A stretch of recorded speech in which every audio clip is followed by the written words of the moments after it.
자, 베드로의 이 신앙 고백은요, 마태복음 16장에 기록되어져 있습니다. 그 당시 상황은 이렇게 됩니다.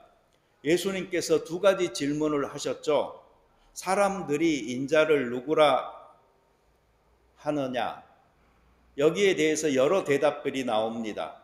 더러는 세례 요한, 더러는 엘리야, 어떤 이는 에레미야나 선지자 중에 하나라고 하나이다. 제자들은 예수님에 대해서 다른 사람들이 생각하는 의견을 예수님께 소개를 했습니다. 세례 요한, 엘리야, 에레미야, 선지자 중에 하나. 예수님은 실제로 이들과 비슷한 모습들이 있었죠. 그 사역의 성격들이. 그렇지만 우리가 생각해야 될 건 이겁니다. 다른 사람들의 의견을 절대적인 것으로 받아들이지 말아야 합니다. 그것이 아무리 훌륭해 보여도 마찬가지입니다. 또한 다른 사람들의 고백을 나의 고백으로 착각하지 말아야 합니다. 반면에 우리는 성경의 가르침을 받아들이고 나의 고백 또한 이것이 성경적으로 바른 것인가 하는 것을 점검받아야 하는 것입니다. 나의 머리로 이해하고 그리고 나의 가슴으로 받아들여 나의 삶으로 사는 그 나의 고백이 정말 예수님께 드려져야 하겠고, 이것이 예수님을 기쁘시게 하는 것이고, 이것이 바로 하나님과의 관계에서 내가 드리는 나의 고백인 것입니다. 그래서 예수님께서는 두 번째 말씀하셨죠. 너희는 나를 누구라 하느냐? 예수님께서 이 질문을 묻자마자 시몬 베드로가 대답합니다. 주는 그리스도시요 살아계신 하나님의 아들이시니이다. 무엇을 믿지요? 성경을 믿지요. 무엇을 믿지요? 사도신경을 믿지요. 무엇을 믿지요? 바로 예수님이 주님이시다 하는 사실을 우리는 믿는 것입니다.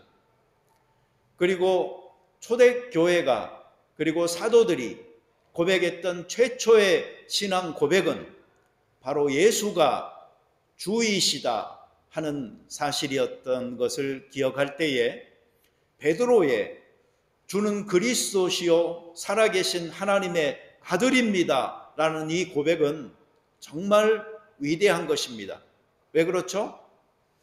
아직 예수님이 십자가에서도 돌아가시기 전이에요. 무덤의 권세를 깨뜨리고 부활하기도 전이에요. 그 시간에 이 고백을 할 수 있었던 베드로는 정말로 대단한 것이었죠. 지난 2달 동안 우리는 스피리추얼 포메이션 워크북을 가지고 소그룹에서 기독교의 여러 전통을 살펴봤습니다. 각 전통과 운동마다 예수님을 달리 이해하고 있었습니다. 어떤 부분을 강조하느냐에 따라 예수님의 모습이 다르게 보일 만큼 어느 한 것을 붙들고 강조하게 되면은 그러한 다른 성격의 기독교 운동이 일어날 수 있는 것입니다.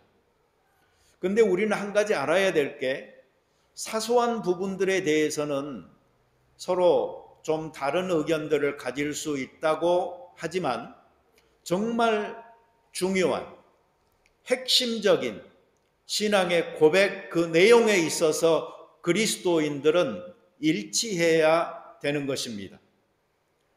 충분히 자유롭기도 하지만 그러나 충분히 성경의 가르침에 함께 묶이기도 해야 되는 것이 우리 그리스도인들이 갖는 신앙인 것입니다. 그래서 모든 사람이 다를 수도 있지만 그러나 모든 사람들이 다 동일하게 고백하는 이것이 핵심적으로 같을 때에 우리는 그것을 크리스찬들의 공동체라고 말할 수 있는 것입니다.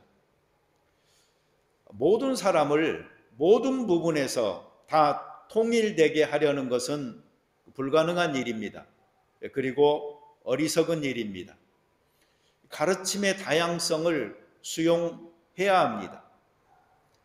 그래서 우리는 성경을 해석할 때 이 말씀은 이런 뜻이야 라고 딱 한 가지만 가르쳐 주는 해석에 익숙해 있잖아요. 그러면은 안 되는 것입니다. 정말 정직한 신실한 성경 교사나 목사라고 한다면 성경에 대해서 여러 가지 다양한 해석들이 있다는 것을 알게끔 성도들에게 이야기하고 가르쳐야 하는 것이죠. 그래서 이건 이거다 라는 아주 딱 떨어지는 단정적인 표현보다는 여러 가지 견해들이 있다는 것을 알려주는, 그래서 성도들 각자가 선택할 수 있는 그 선택지를 좀 다양하게 만들어줄 수 있어야 이것이 정당한 어떤 목회 방법이라고 생각을 합니다. 그렇지만 여러분, 실상은 정반대예요. 오히려 이건 그냥 이거다라고 한 가지만 가르치고 거기에 올인을 하는 교회들이 더 잘 돼요. 왜 그럴까요? 그건 사람들의 성향에 있어요. 여러 가지 선택이 있을 때에 자유로운 자기의 자유의지를 가지고 생각하고 선택하고 하는 일에 사실 성도들은 피곤해합니다. 익숙하질 않아요.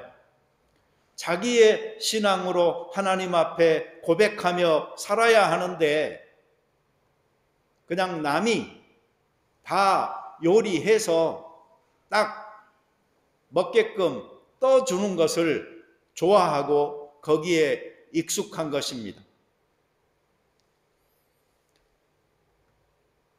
그래서 보수적인 교회를 다닐수록 사람들을요, 이 움쩍달싹 못하게끔 만들어버리는 그런 경향이 있습니다.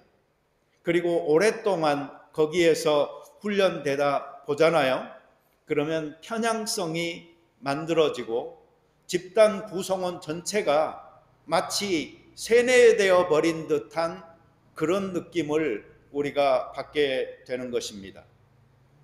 자기 생각이 자유롭지 않고 뭔가를 표현하고 말할 때도 스스로가 자기 검열을 한 후에 말을 하게 되는 그러한 분위기가 형성되기 때문입니다.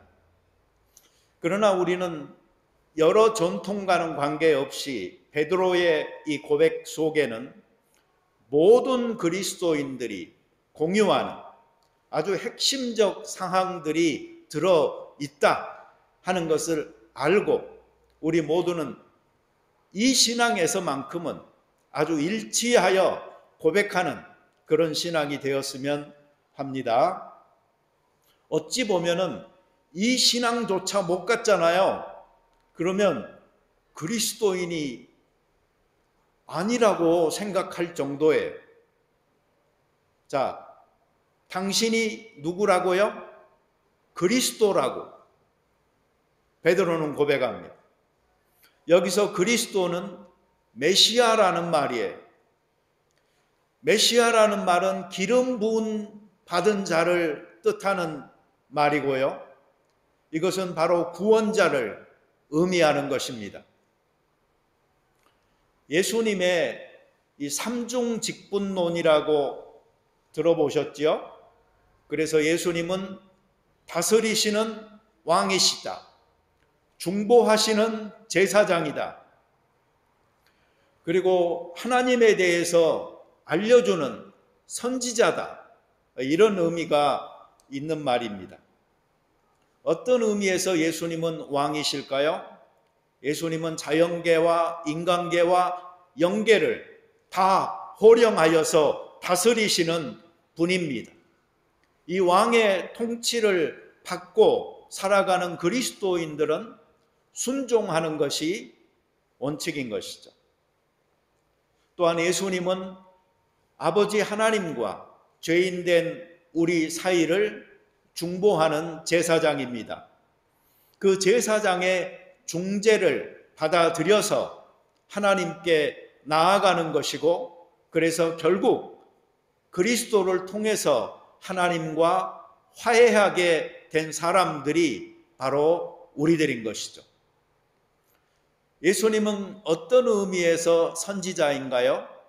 선지자는 하나님에 관한 지식을, 하나님의 뜻을 하나님의 편에 서서 사람들에게 알려주는, 펼쳐주는 사람이 선지자입니다. 실제로 하나님에 관한 지식을 예수님만큼 우리에게 알려주신 분이 없습니다. 그래서 예수님께서는 나를 본 자가 하나님을 봤다라고 말씀하셨던 것입니다. 요즘 이 자기가 그리스도라고 하는 사람들이 많아요. 절대로 속지 마시기 바랍니다. 예수님 전에도 예수님 후에도 그리스도는 없습니다. 예수님 이전에 동양에 온 그리스도는 부처님이고, 서양에 온 그리스도는 예수님이라고 속삭이는 사람이 있습니다. 속지 마세요. 예수님 이후에 온 마호멧이 진짜 그리스도라고 유혹하는 종교가 있습니다. 속지 마세요. 예수님 이전에 온 그리스도도 예수님 이후에 온 그리스도도 없습니다. 오직 예수 이름만이, 하나님이 하나님 자신의 아들을 이 땅에 보내실 때에 구원자로 보내신 이름인 것이고, 오직 그분의 그 길을 통하여서만이 우리는 하나님께 인도될 수 있는 것입니다. 베드로의 이 고백 속에는 당신이 바로 하나님의 아들입니다 라는 고백이 있습니다. 이 말은요, 다른 말로 하면은 예수님을 스승이라고 말하는 사람들, 인류의 빛이라고, 큰 스승이라고 말하는 사람들 소용 없는 것입니다. 예수님이 바로 아직도 하나님의 아들이라는 것을 깨닫지 못하였으면 그 사람은 그냥 윤리적으로 도덕적 가르침을 예수님에게서 끌어내서 배우려고만 하는 사람이지, 성경 속에서 말하고 있는 예수님을 발견한 사람은 아닌 것입니다. 이 발견에 이르지 못하면은 아직도 참 예수님을 만나지 못한 사람입니다. 그의 고백 속에는 또한 이런 내용이 있습니다. 하나님은 살아계십니다. Living God이라는 말이 있어요. 오늘날에도 하나님을 믿는데 죽은 하나님으로 여기는 사람이 있습니다. 하나님은 살아 계십니다. 여기서 살아 계신이라는 말은 분사입니다. 그분은 어제도 살아 계셨고, 오늘도 살아 계시고, 내일도 살아 계신 하나님입니다. 종교개혁자 루터는 의롭게 하는 믿음은 피데스 비바라고 말을 했어요. 우리를 의롭게 하는 믿음은 바로 살아있는 믿음이라 이렇게 말을 한 겁니다. 살아계신 하나님을 믿고 있는 우리들이니 그 믿음이 살아있어야 참 믿음인 것입니다. 믿음으로 사는 믿음, 실천하는 믿음, 이것이 바로 살아있는 믿음입니다. 야고보서 2장 14절은 질문합니다. 내 형제들아, 만일 사람이 믿음이 있노라 하고 행함이 없으면 무슨 유익이 있으리요? 그 믿음이 능히 자기를 구원하겠느냐?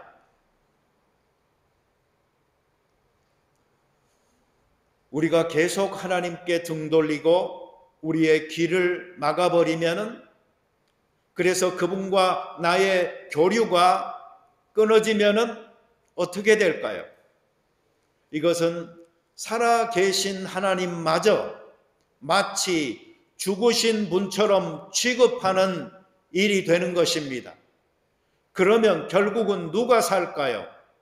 자기만 살아나서 자기 영광만 구하는 삶을 살게 되는 것이죠.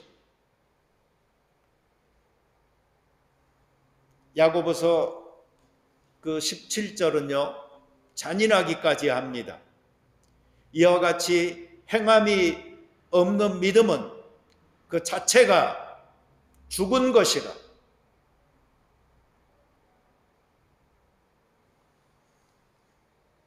마태복음에서 주는 그리스도시요 살아계신 하나님의 아들입니다라고 고백했던 이 베드로, 그 후로 30여 년의 세월이 흘렀습니다. 그리고 그가 이 베드로 전후서를 기록을 합니다.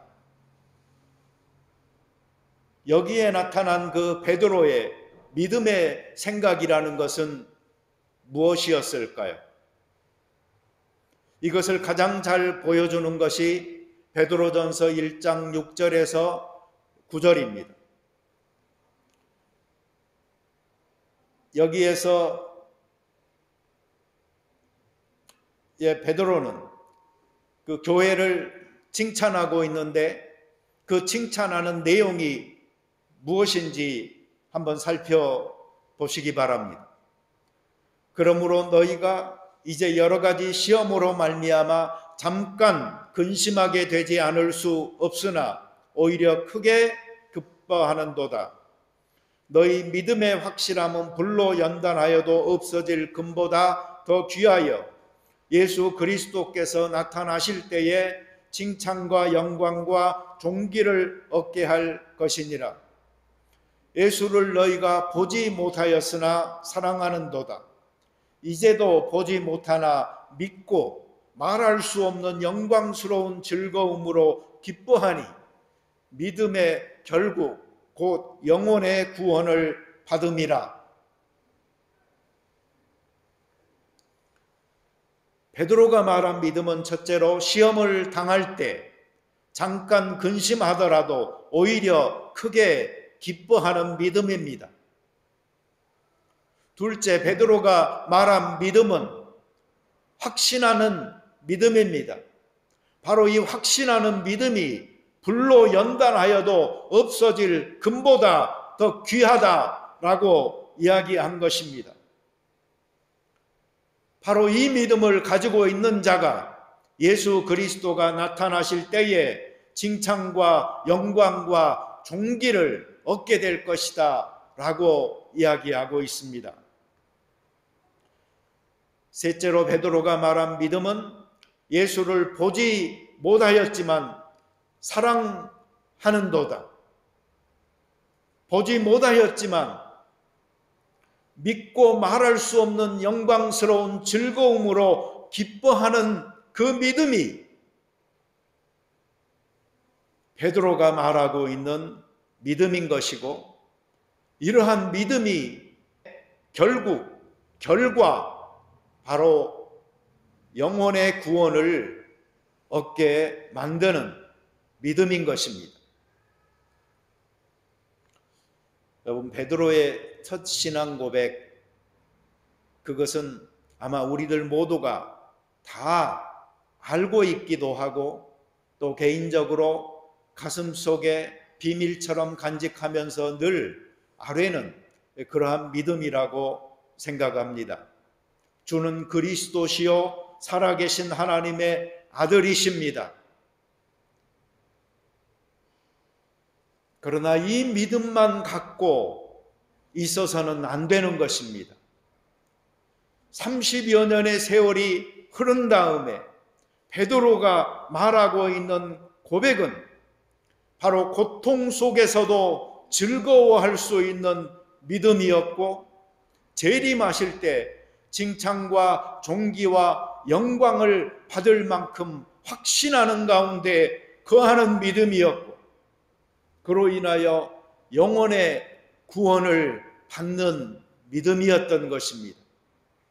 바로 우리의 믿음이 모든 사람들이 다 고백해야 될 핵심적인 믿음, 거기에서 점점 더 자라나서 온갖 시련 가운데서도 기뻐하면서 확신을 더해가면서 금보다 더 귀한 믿음으로 하나님 앞에 서게 되는 그날에 칭찬, 존귀, 영광을 받을 수 있는 믿음으로 자라갈 수 있게 되기를 바랍니다. 결국 베드로의 믿음은 그가 살았던 삶으로 증명된 믿음이었던 것입니다. 우리가 가진 믿음은 어떤 역할을 하고 있나요? 우리가 가진 믿음은 우리의 삶으로 증명이 가능한 것인가요? 아니면 이조 지폐와 같은 믿음인가요? 베드로가 예수님을 주는 그리스도시요 살아계신 하나님의 아들이라고 고백했어요. 그때 예수님께서는 그것을 알게 하신 이가 하늘에 계신 내 아버지라 라고 말을 했습니다. 아까 브루스가 특송할 때 보니까 그 가사 중에도 Not by our merit, 우리의 어떤 장점들 때문에 우리를 은혜 주셔서 우리를 구원한 게 아니라는 게 나왔는데, 여기 예수님 말씀도 마찬가지예요. 어떤 사람이 너를 도와줘서, 너가 가르쳐줘서 그것을 너가 지금 고백하고 있는 게 아니다. 내 하늘에 계신 아버지께서 그것을 고백할 수 있게 해줬다라고 말하죠. 오늘날도 마찬가지예요. 믿음은 하나님의 선물입니다. 믿음을 처음 갖게 되는 그 순간에 내가 하나님에 대한 나의 태도를 바꾸고 긍정적으로 반응하게 하는 그 순간적인 그 사건은 정확하게 하나님께서 나에게 일으킨 사건인 것입니다. 이것이 선물이니 이것이 은혜인 것입니다. 우리의 장점이나 공로에 의거하지 않습니다. 우리가 자격이 있어서 누리는 축복이 아닙니다. 이러한 믿음은 감사함으로 받고 감격함으로 끌어안고 깊은 감동으로 믿음의 삶을 살도록 만들어 주는 것입니다. 그렇지만 우리가 마치 이러한 믿음을 전가의 보도처럼 사용하여 그 후에도 내 쪽에서 아무것도 해야 될 책임이 없는 듯 행동하는 그런 어리석음은 버려야 합니다. 그 최초의 은혜의 순간 첫사랑을 품을 수 있게 하신 것은 하나님의 축복이었지만, 그렇게 해서 영접하게 된 하나님이 내 안에서 양심을 통하여 깨우쳐 주시고 말씀하시면서 나를 자라게 하실 때에 우리는 그 순간순간의 선택에서 하나님께 협조하면서 순종함으로 그리스도인의 삶을 살아갈 수 있게 되는 것이고, 이것이 바로 예수님의 발자취를 따라가는 삶이 되는 것입니다. 그래서 성경은 보면은 계속적으로 우리의 책임을 일깨우는 구절들이 곳곳에 나타나는 것입니다. 사도행전 14장 22절에 이 믿음에 머물러 있어라. 머물러 있어야 될 사람은 나인 것이죠. 순간 맛보고 끝나는 게 아니고 거기에서 살아라 라는 말인 것입니다. 고린도전서 16장 13절에 깨어 믿음에 굳게 서서 남자답게 강건하여라. 강건해야 될 책임이 우리에게 있는 것이죠. 골로새서 2장 7절에 그 안에 뿌리를 박으며 세움을 받아 교훈을 받은 대로 믿음에 굳게 서서 감사함을 넘치게 하라. 뿌리를 받고 세움을 입어야 되는 이 책임 우리가 감당해야 되는 것이죠. 디모데전서 1장 19절에 믿음과 착한 양심을 가지라.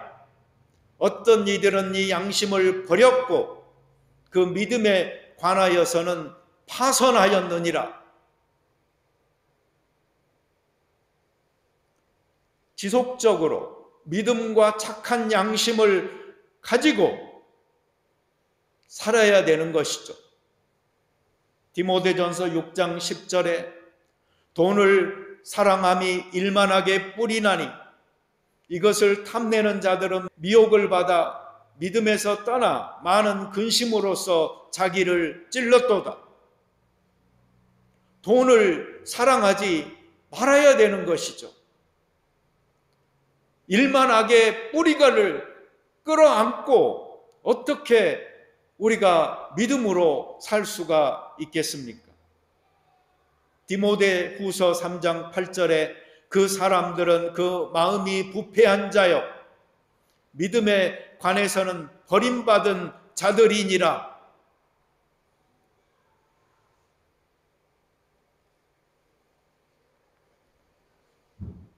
하나님의 은혜로 시작된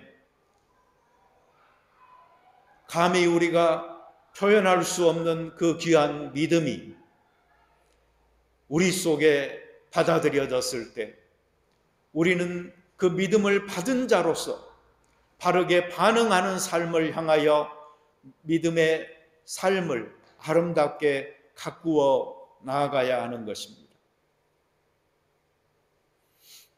지난 주 중에 한국에서 온 손님이 한 분 계셨습니다. 저희 교회 청년대에 출석했던 분인데 너무 오래전이죠. 근데 그분이 이렇게 말했습니다. 당신은 예배 마치고 점심을 사택에서 했는데 바베큐 스테이크를 마음껏 먹을 수 있도록 해주는 날이 많았습니다. 그래서 역시 호주에 오니까 교회에서도 비싼 스테이크를 주는구나 라고 생각했어요. 한국과는 차원이 다르구나. 사택도 크고 이 목회자 가정도 형편이 넉넉해서 걱정 없이 잘 사는구나 라고 생각했답니다. 그런데 나중에 아주 나중에 자기도 나이도 들고 그 사정을 알고 나니까 정말로 그 당시에 형편없이 가난한 시절이어서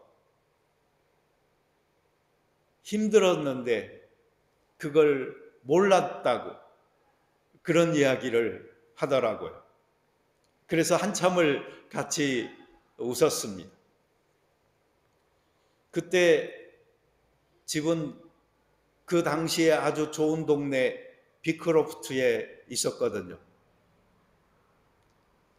집주인이 그 집을 이제 허물고 새 집을 짓기 전에 그냥 놔두는 집이었어요.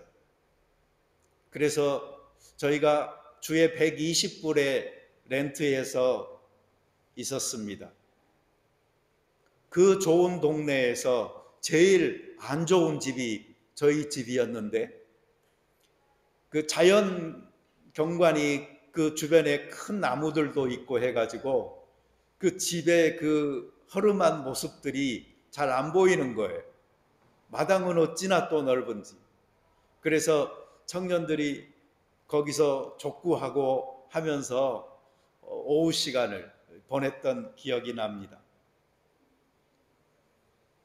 그때는 형편이 안 되어도요, 어떻게 하든지 잘 환대하여 대접하려고 하는 그 정신이 살아 있었습니다. 요즘은 제가 그렇지 않아서 부끄럽습니다. 특별히 지난 주중에는 제가 그분에게도 대접을 받았고 또 우리 교회 다른 이 멤버에게도 제가 대접을 또 받았어요. 여러분 그 1층, 2층, 3층 그 PC 그 바스켓으로 되어져 있는 그 음식 상에서요, 제가 잘 먹었습니다. 그러다 보니까 더 그런 생각이 들었습니다. 아무런 자격도 공로도 없는 죄인들인 우리들을 은혜로 받아들여 지극히 사랑하시는 그 하나님의 은혜로 살고 있는 우리들 아닙니까? 그 은혜를 접해보고 경험하고 그 은혜로 사는 우리가 은혜를 서로 나누는 이 실천을 행하도록 하십시다. 믿음을 고백하고 자충우돌 성장하라. 믿음을 고백하고 은혜로 살라. 이것이 지난주와 이번 주 제 설교 제목입니다. 여러분, 믿음이 완벽해지기를 기다렸다가 내가 고백하고 행하기도 하리라 라고 말하는 사람처럼 어리석은 사람이 없습니다. 왜 그런 줄 아세요? 누구의 믿음도 결코 완벽해질 수 없습니다. 단지 우리는 지금 현재 상태의 내 믿음을 고백하는 것이고 그렇게 업앤다운을 경험하면서 성장하는 것입니다. 즉 우리는 그냥 은혜로 현재를 살아갈 뿐인 것입니다. 그러니 현재 나의 삶 속에 그 믿음이 깃들지 않으면, 그리고 내 고백으로 하나님 앞에 드려지지 않으면 그 믿음은 영원히 잡히지 않는 신기루처럼 내가 쫓아가다가 끝나는 허상이 되고 말 것입니다. 우리들 각자가 이 믿음의 여행을 잘 할 수 있게 되기를 바라는데, 오늘 지금 이 시간의 삶에서 그 믿음을 고백하시고 내 행위로 표현하시고 그렇게 우리 실천함으로 이 교회가 믿음의 공동체임을 다시 한번 확인하고 이 안에서 하나님께서 각자에게 주신 은혜를 서로의 손길을 통하여, 눈길을 통하여, 언어를 통하여 확인하고 서로 다짐하는 귀한 공동체 되기를 바랍니다. 그리고 같이 기도 드리겠습니다. 자비로운 주님, 우리에게 믿음 주셔서 감사합니다. 너 자랑할 것 없다. 너가 은혜로 구원받았기 때문에 이렇게 말씀하시는 하나님 아버지 앞에서